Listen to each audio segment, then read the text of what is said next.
Hi Sagittarius, how is life? This video is about the transits for the month of June. I hope you can hear me because it's like really windy. I myself get annoyed when I'm listening to a video and it's like just so windy. But I need to get a microphone, so hopefully by next month's horoscope I will have a proper microphone. Okay, anyway, on June 1st we have Jupiter's conjunction with the North Node on the 3rd degree of Taurus. What does this mean? So it's gonna happen in your work house. So sixth house. Sixth house is the house of work, your routine, your health, your pet. Yeah. In one of those things, that area of your life is gonna get a blessing. I myself, for example, can really feel this conjunction. It's been really good for me. So I'm assuming something related to like work, your routine, your health, your pet, something good is happening in that area. Okay, so now, even though this conjunction is good, it is still receiving two tense aspects from Pluto and Mars. I mean, this started in mid-May, and the peak of this aspect was back in May as well. So for now, it's just slowly fading away, okay? But the effect is still there. Yeah, so that square involves your ninth house, third house. Yeah, so maybe something to do with foreigners, and then your neighborhood, your siblings, and then your work, your routine. Yeah, those things are sort of aspected. I mean, it's not necessarily bad. It just creates this tension, this mini situation that requires some sort of solution. So this thing kind of pushes you to do something, to improve, to make improvements, to make progress. Okay, so even though it's bad, it stands. After that, you can be like, oh, okay, so it's good that it happened. It made me do this. Okay. Now, on June 3rd or 4th, depending on where you live, we have a full moon in your sign on the 13th degree of Sagittarius. So those Sagittarius who were born in early December are going to feel this the most. So the sun is in your 7th house, the house of relationships, and it's shining a light on the moon in your 1st house. So yeah, something to do with relationships. To be honest with you, when I had a full moon in my sign, in my sign, in my relationship house sign, I did not feel much because these full moons are not like eclipses. They don't bring life-changing transformations and like major culminations or endings. No, it's not like that. It's gonna be something minor. You might even not even like notice it. But those of you who were born in early December, yes, you are going to feel it in some way. Yeah, it's gonna be something about relationships, your personality, maybe. Yeah. And now the thing is, this full moon and the sun, they are making a square aspect like this to Saturn in the early degrees of Pisces. And Pisces for you, that's your 4th house, so your home. Okay, your home. Saturn has been there since March, and this full moon kind of pokes that Saturn with the sun in Gemini. What can that mean? So your 1st house, your relationships, and then your family life.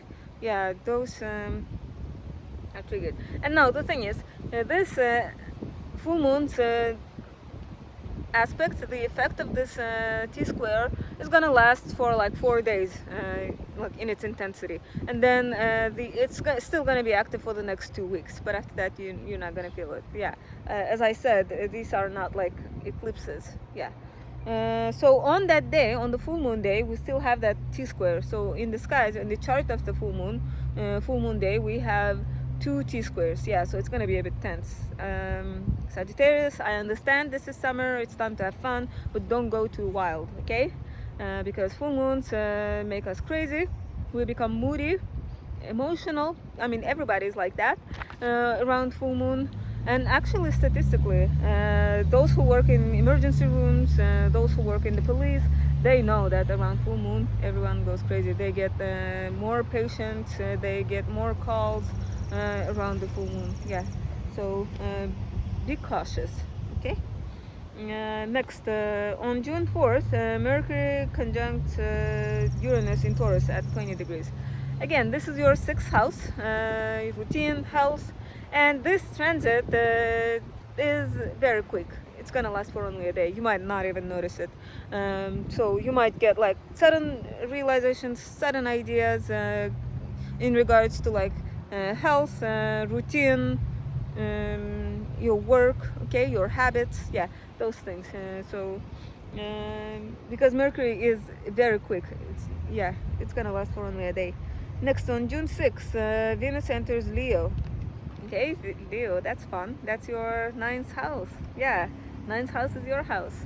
So all the fun things, and beautiful Venus is gonna enter that house, and it's gonna be there for an extended stay.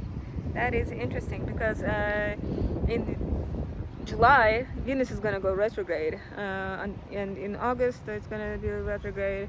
I think it turns direct sometime in late August or early September. I need to double check that, but I'm gonna talk about those in the horoscopes for next month. So anyway, Venus is gonna spend a lot of time in your travel house, in your ninth house. So if you do travel, you're gonna travel to some beautiful place because Venus is beauty. Yeah, so do take advantage of this energy. Go to a beautiful place. You can be sure that you're gonna enjoy it. Maybe you'll stay at a nice resort, at a nice hotel, or maybe just the nature is gonna be super beautiful at the place you're going to. Yeah, and maybe you will travel with like nice company because you know Venus is pleasant. Yeah, Mars has been there for a couple of weeks too in your ninth house. So Venus is gonna join her cosmic lover Mars in your ninth house. Yeah, they're not gonna be conjunct. They're gonna get pretty close, maybe like 3 or 4 degrees close. But Venus is gonna start slowing down for the retrograde. Yeah, and Mars is gonna keep going. Yeah, so they're not gonna be conjunct. But it's still pleasant to have both of them in your ninth house. Yeah, they're like the attractive planets in the solar system. So okay. Now, this Venus is not completely innocent. When it enters, it's gonna accidentally activate the T-square that started in May. I was talking about this T-square earlier. Remember, I said the peak intensity of that T-square was back in May. But it has been fading away slowly because Mars has been moving away from that point. But now Venus is gonna enter that point and kind of accidentally, unintentionally activated. Yeah, so whatever was in May, that can kind of like reopen again.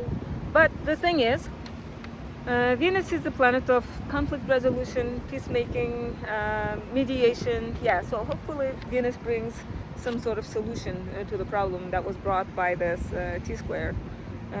So yeah, and now on June 12th, Mercury enters Gemini, meaning it enters your 7th house.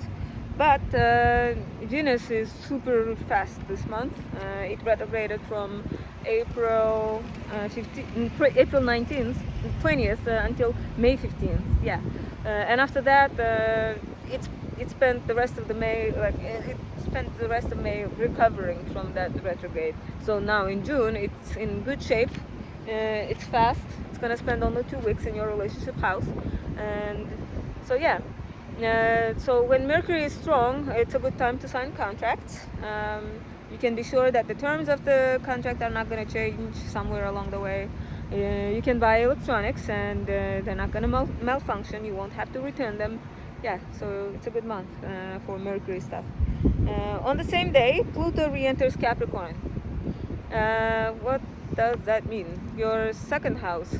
Yeah, so Pluto has been in your communication house, in the 3rd house, since March, but now it's because of the retrograde, it's gonna re-enter your 2nd house. Yeah. Now the thing is, Pluto is so far away from us, we barely feel it. Like, unless you have planets in the late degrees of Capricorn. Let's say maybe you have Venus in the late degrees of Capricorn, maybe your Moon or some other planet. And then, yes, you're definitely gonna feel it. Maybe, let's say you have your rising sign in the late degrees of Capricorn, yeah, or in the late degrees of Cancer, meaning that the Pluto will activate your relationship stuff, yeah.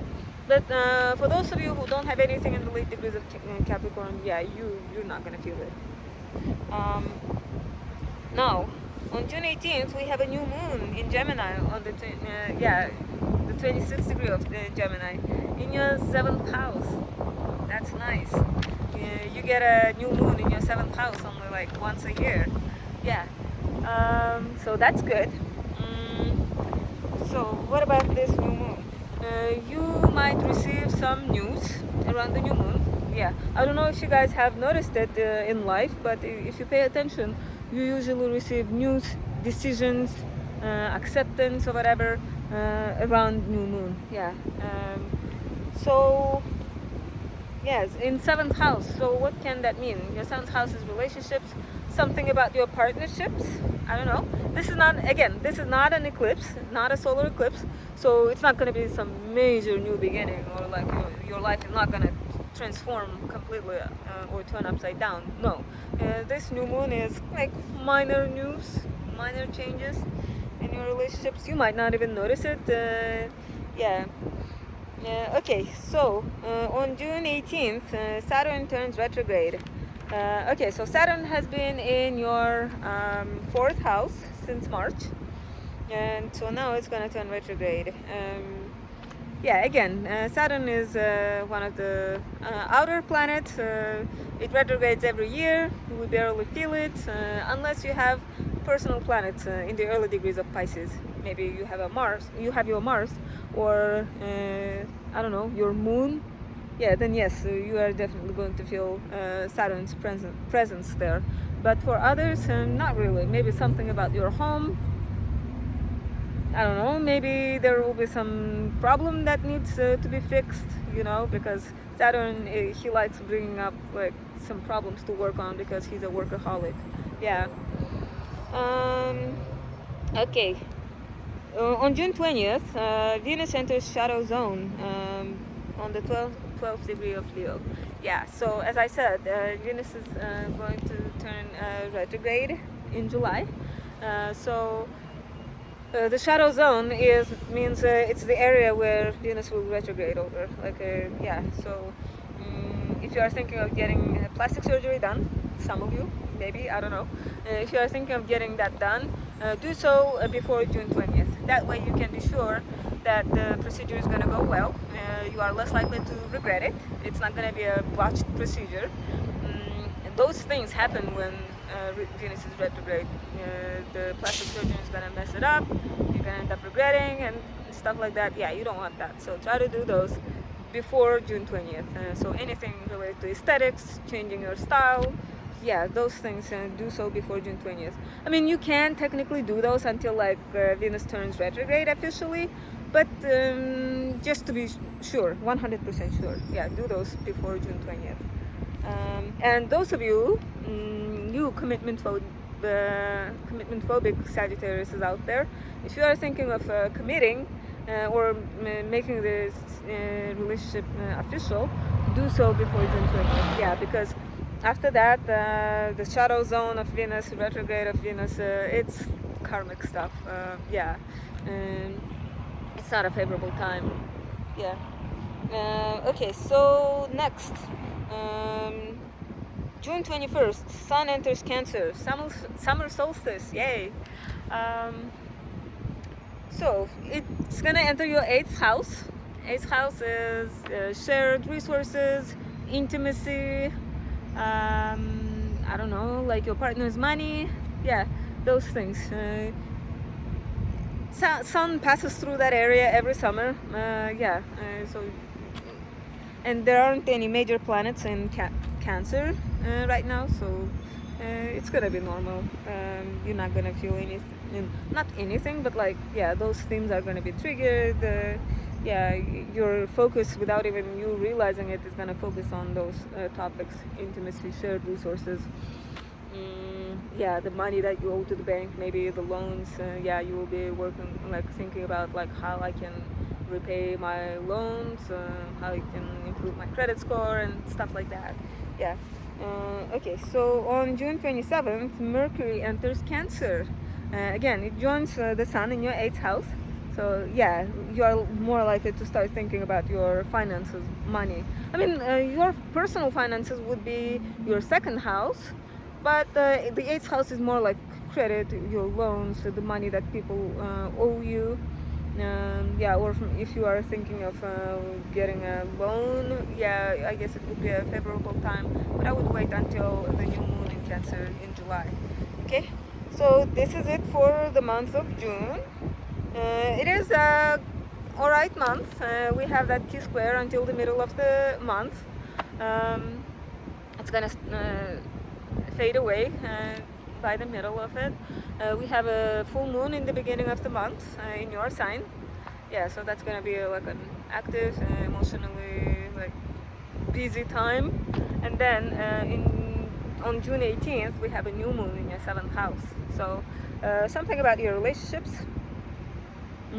Yeah, you might receive some news around June 18th. Yeah. So this is it for this month of June, and I'll see you guys in July. I hope you enjoyed this. Thank you. Bye bye.